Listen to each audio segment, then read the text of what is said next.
तो hello guys, कैसे हैं आप लोग। मेरे चैनल ओटाकू हनुमा पे आपका स्वागत है। तो एपिसोड 15 के स्टार्टिंग में हम देखते हैं कि ये चीन उस लड़के से कहता है, अगर तुम्हें किसी को दोषी ठहराना है तो इतने बहाने बनाने की क्या जरूरत। वो लड़का ये चीन से कहता है, तो तुम मानते हो कि तुमने उन्हें चोट पहुंचाई है।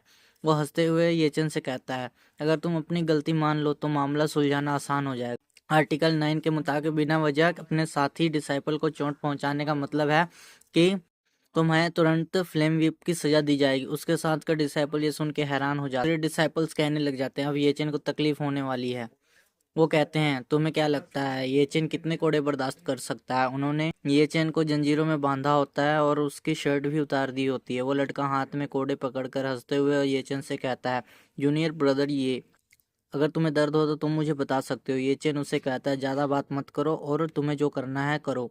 वो येचन को विप से मारने लग जाता है। येचन के मुंह से खून निकलने लग जाता है। उसके शरीर पे जलने के निशान भी पड़ने लग जाते हैं। येचन के मुंह से आह तक की आवाज नहीं निकलती। वो लड़का ये देख के गुस्सा हो जाता है और कहता है, तुम में दम है। और वो और ताकत लगा के कोड़े मारने लग जाता है। डिसाइपल्स आपस में बात करते हैं। एक डिसाइपल कहता है, उसने अपने फेलो डिसाइपल्स को चोट पहुंचाई है, उसे सजा तो मिलनी ही चाहिए। दूसरा डिसाइपल कहता है, ये उसकी अपनी गलती है, वो किसी दूसरे को दोष नहीं दे सकता। वो लड़का हंसते हुए येचन को कोड़े मारता है। येचन के मुंह से खून निकल रहा होता है। उसके पूरे शरीर पे कोड़ों के निशान पड़ जाते हैं। येचन के खून के छींटे उस लड़के के फेस पे पड़ते हैं और वो उसे चाटते हुए कहता है, चलो देखते हैं तुम इसे कितने देर तक बर्दाश्त कर सकते हो। और वो येचेन को फिर से मारने लग जाता है। वो अपने मन में घबराते हुए सोचता है, यहाँ तक कि एक फाउंडेशन एस्टेब्लिशमेंट स्टेज वाला भी फ्लेम व्हिप के 100 कोड़ों को बर्दाश्त नहीं कर सकता, ये तो फिर की कंडेंसेशन स्टेज पे है।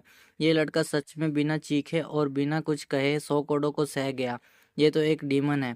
सभी डिसाइपल्स भी ये मंजर देख के हैरान हो जाते हैं और आपस में बात करने लग जाते हैं। एक डिसाइपल कहता है, अब तक कितने कोड़े हो चुके हैं। दूसरा डिसाइपल कहता है 108 कोड़े हो चुके हैं। वो डिसाइपल कहता है, 108 कोड़े खाने के बाद भी वो नहीं मरा, क्या उसका शरीर मांस का भी बना है या नहीं। उसने चू तक की आवाज नहीं निकाली है। वो लड़का येचेन को मारते मारते थक जाता है और हाफते हुए कहता है, इसे छोड़ दो। वो येचेन की जंजीर खोल देते हैं और येचेन खून से लथपथ होता है और वो मुस्कुराते हुए उससे पूछता है, क्या मैं अब जा सकता हूँ। वो लड़का घबराते हुए उसे कहता है, हाँ हाँ, अब तुम जा सकते हो। येचेन उस लड़के को घूर कर देखता है जिसके वजह से ये सब हुआ था। वो लड़का डर जाता है और येचेन हांफते हुए अपने जख्म पर हाथ रखे जाने लग जाता है। तभी वहाँ ओल्ड मैन आ जाते हैं। तभी येचेन उनसे कहता है, ग्रैंडपा, मेरी चमड़ी सख्त है तो टेंशन मत लो, मैं नहीं मरूंगा।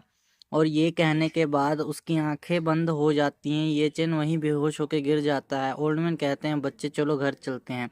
येचेन मन में सोचता है, आप बिल्कुल सही कह रहे हो ग्रैंडपा, इंसान को सब्र रखना चाहिए, लेकिन क्या वीक होने का मतलब ये है कि उन्हें सताया जाए। फिर तो मैं मुश्किल रास्ता चुनना पसंद करूंगा। उन्होंने जो हमारे साथ किया है मैं उसका 100 गुना उन्हें वापस करूंगा। उसके बाद हमें हेंग्यूए सेक्ट के लिटिल स्पिरिचुअल गार्डन का सीन दिखाया जाता है। ये चेन वहाँ पट्टियों में लिपटा सोया होता है। तभी उसकी आंख खुलती है। वो कहता है, बस तुम मेरा इंतजार करो। उसके बाद हमें दिखाया जाता है येचेन कल्टीवेशन करने के लिए बैठा होता है। येचेन मन में सोचता है, मुझे ये उम्मीद नहीं थी कि फियर्स डेसोलेट बॉडी रिफाइनिंग में इतना बड़ा राज छुपा होगा। यहाँ तक कि मार खाना भी मेरे शरीर के लिए लाभदायक है। उसके बाद हम देखते हैं येचेन की बॉडी हील होने लग जाती है।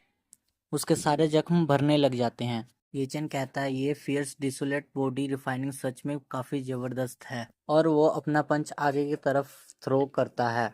तभी वहाँ ओल्ड मैन आ जाते हैं। येचेन कहता है, ग्रैंडपा। ओल्ड मैन येचेन को देख के हैरान हो जाते हैं और उससे कहते हैं, अगर फायर व्हिप की चोट को स्पिरिट मेडिसिन से ट्रीट किया जाए तो कम से कम आधा महीना लगता है। यहाँ तो एक रात हुई है और तुम्हारे चोट ठीक भी हो गए हैं। एल्डर, मैंने आपसे कहा था ना, सब कुछ ठीक है।